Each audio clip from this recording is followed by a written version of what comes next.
खासदार सांस्कृतिक महोत्सव, त्याचनंतर खासदार क्रीडा महोत्सव, खासदार औद्योगिक महोत्सव असे वेगवेगळे महोत्सव माननीय नितीनजींच्या संकल्पनेमधून सुरू झाले। मध्यंतरी 1 वर्ष कोरोनाच्या काळामुळे खासदार क्रीडा महोत्सवाला आपण गॅप दिलेली होती। यावर्षी देखील निवडणुकीमुळे खासदार क्रीडा महोत्सव होतो की नाही अशी एकंदरीत शंका व्यक्त झालेली होती, परंतु आम्ही सर्व क्रीडा संघटक त्याचप्रमाणे या खासदार क्रीडा महोत्सवाचे सहसंयोजक यांनी चर्चा केली, एकदा चर्चा केली, दोनदा चर्चा केली, क्रीडा असोसिएशनशी चर्चा केली आणि ती चर्चा करून शेवटी वाढतं उन्हाचं तापमान लक्षात घेता, परंतु खंड देखील पडला नाही पाहिजे।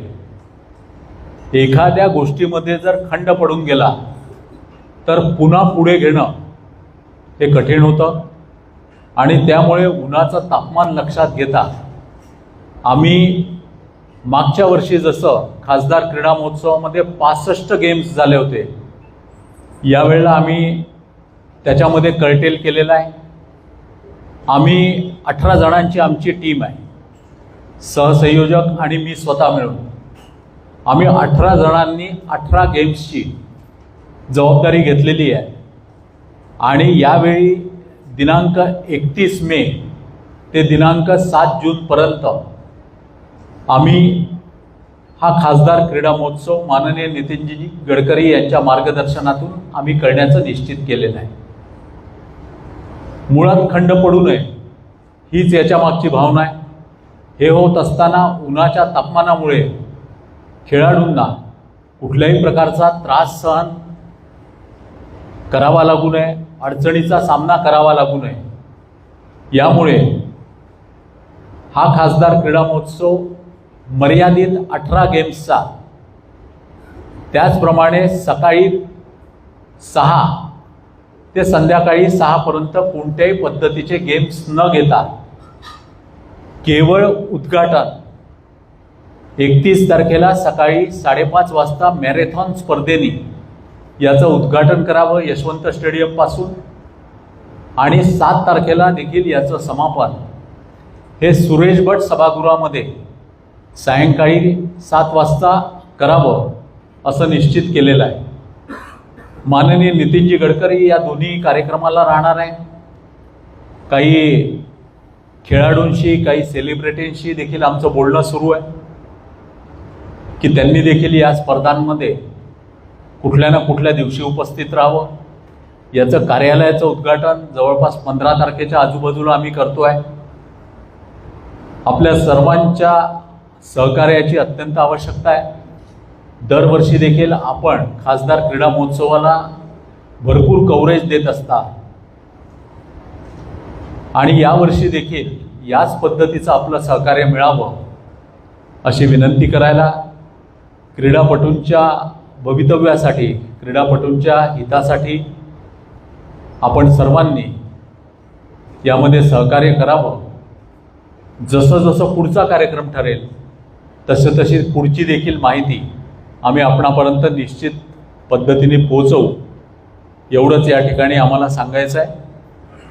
आपल्याला जी प्रेस नोट दिली आहे त्याच्यामध्ये मागच्या बाजूला 18 खेळांची यादी देखील दिलेली आहे।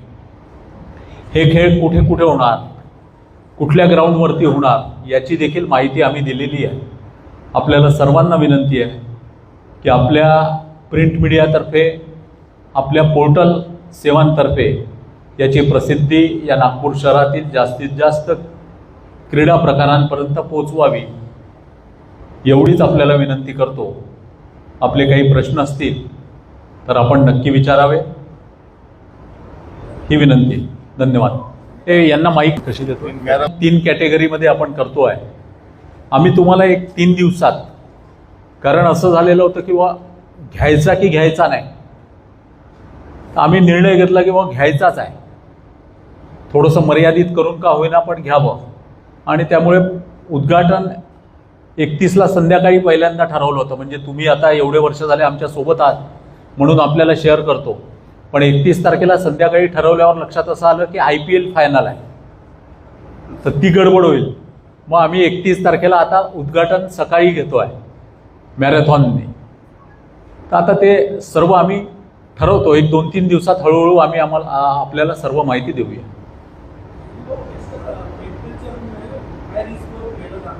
हो,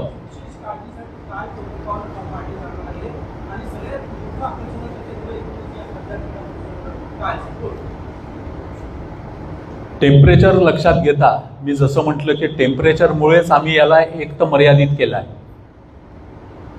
टेम्परेचरमुळेच आम्ही संध्याकाळी 6:30 पर्यंत कुठलाही क्रीडा प्रकार घ्यायचा नाही हे निश्चित केलेलं आहे. याच्यामधले काही इव्हेंट्स देखील आम्ही कमी केलेले आहे. आणि टेम्परेचरमुळे पिण्याच्या पाण्याची संपूर्ण व्यवस्था व्हावी, वैद्यकीय व्यवस्था प्रत्येक ग्राउंडवरती उपलब्ध राहावी, मग त्याच्यामध्ये ग्लुकोजची व्यवस्था असेल, इलेक्ट्रॉल पावडरची व्यवस्था असेल, त्या दृष्टिकोनातून व्यवस्था करावी. ज्या ठिकाणी थंड हवेची व्यवस्था करता येत असेल, उदाहरणार्थ सुभेदार हॉलमध्ये आम्ही करतो आहे बॅडमिंटन, तर बॅडमिंटनच्या ह्याच्यामध्ये इंडोर स्टेडियममध्ये जर काही व्यवस्था करायची असेल तर ती व्यवस्था करावी. या पद्धतीचे प्रयत्न आम्ही करतो आहे. माननीय जिल्हाधिकारी महोदयांनी दिलेले संपूर्ण प्रोटोकॉल्स आम्ही या क्रीडा महोत्सवामध्ये पाळणार आहोत.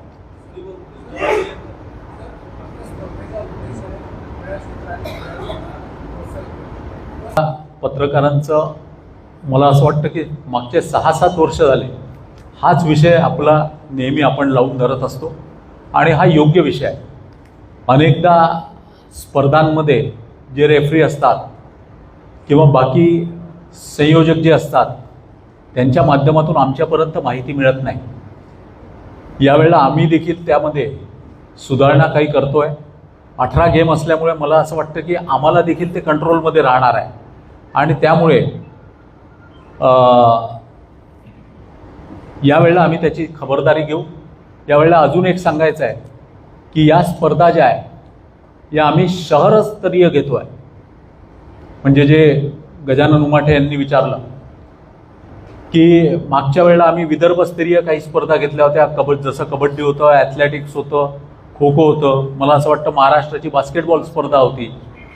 तर यावेळेला आम्ही संपूर्ण स्पर्धा ज्या आहे त्या शहर लेवलवरती घेतो आहे.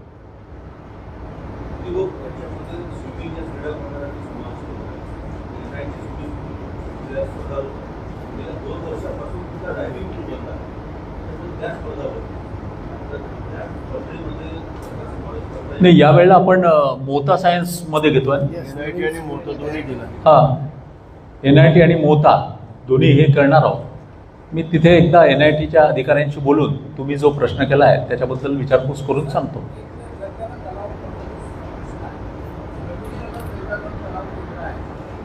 दुर्दैवाने म्हणजे नाईलाजानी ज्याला म्हणता येईल की यावर्षी आम्हाला घेता नाही येणार, कारण काटोलवरून निघायचं आहे स्पर्धेला. आम्ही 6:30ला स्पर्धा घेणार आहोत. तर त्यांना येणं जाण्याकरता 50 किलोमीटर 40 किलोमीटर रामटेकवरून 50 किलोमीटर कापून यावं लागणार आहे अंतर. म्हणजे त्यांना शेवटी उन्हातच निघावं लागणार आहे. आणि त्याच्यामुळे आमच्यातल्या अनेकांची इच्छा होती, परंतु आम्ही थोडंसं कठोर होऊन निर्णय घेतला. एखादी दुर्दैवी घटना घडू नये हे याच्या मागचं कारण आहे.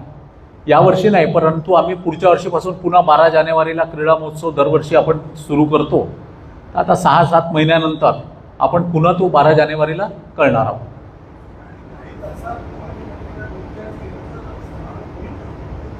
काय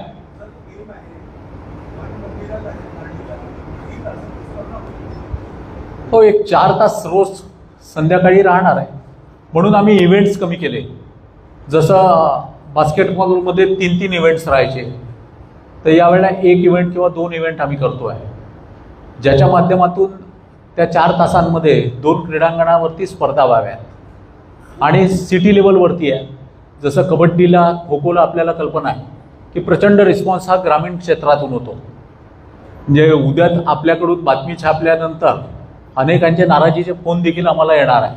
ते सुरू झालेले आहे की आम्हाला काय येऊ देत नाही, आम्ही आमच्या रिस्कवरती यायला तयार आहोत। आम्ही त्यांना समजवतो आहे की बाबांनो, काही गडबड झाली, कारण ऊन ज्या पद्धतीने आहे ते बघता काही गडबड जर झाली तर ते अडचणीचा विषय होईल।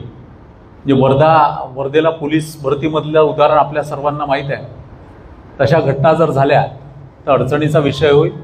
त्याच्यामुळे जीवन हे सर्वांचं मूल्यवान आहे हे बघून आम्ही हा निर्णय घेतलेला आहे। नागपूरमध्ये